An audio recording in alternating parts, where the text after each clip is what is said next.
একটা ইনিংসে ব্যাটার কতবার ব্যাট পরিবর্তন করতে পারবে প্রশ্ন করা হলে সবাই চিন্তায় পড়ে যাবেন নিশ্চয়ই, কারণ বিশেষ কোনো কারণ ছাড়া যে ব্যাটাররা তেমন ব্যাট পরিবর্তন করেন না। তবে বৃহস্পতিবার রনি তালুকদার যে হারে ব্যাট পরিবর্তন করেছেন, রনির এমন ব্যাট পরিবর্তন করা দেখলে আইসিসি নতুন আরেকটি নিয়ম করার কথা চিন্তা করলেও করতে পারে। কারণটা যে প্রাইম ব্যাংকের বিরুদ্ধে ম্যাচে রনি তালুকদার ব্যাট পাল্টেছেন 7 বার।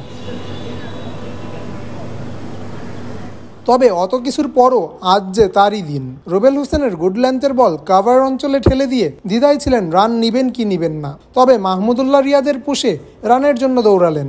ফিল্ডারের করা থ্রো স্ট্যাম্পে লাগলেই নিশ্চিত আউটের সম্ভাবনা।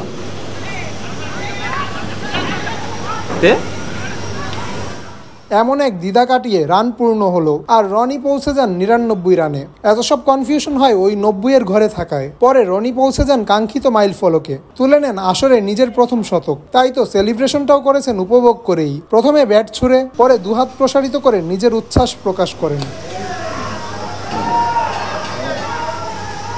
নন স্ট্রাইকে থাকা সতীর্থ রিয়াদ হাততালি দিয়ে প্রথমে অভিবাদন জানান, পরে দুহাত প্রসারিত করে আগে থেকে তৈরি থাকেন বুকে জড়িয়ে নেওয়ার জন্য। 6 ছক্কা ও 7 চারে সেঞ্চুরি পূর্ণ করার শেষটা কনফিউশনে গেলেও রনির পুরো ইনিংসটা ছিল চোখ ধাঁধানো।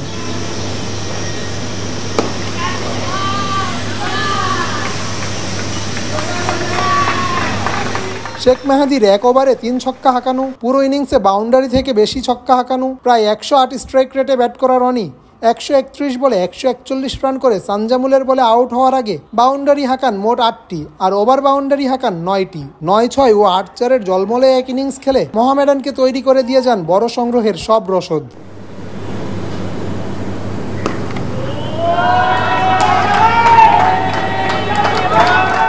পরে সেই তৈরি আলপনায় শেষ তুলির আঁচড় দেন অলরাউন্ডার মেহেদী হাসান মিরাজ। ফর্মহীনতায় জাতীয় দল থেকে বাদ পড়া রনির ব্যাট হাসছে এবারের ডিপিএলে। 13 ম্যাচে মাঠে নেমে 36 এভারেজে রান তুলেছেন 432। মোহামেডানের পক্ষে করেছেন দ্বিতীয় সর্বাধিক রান। তার সামনে আছে কেবলমাত্র মাহিদুল ইসলাম অঙ্কন।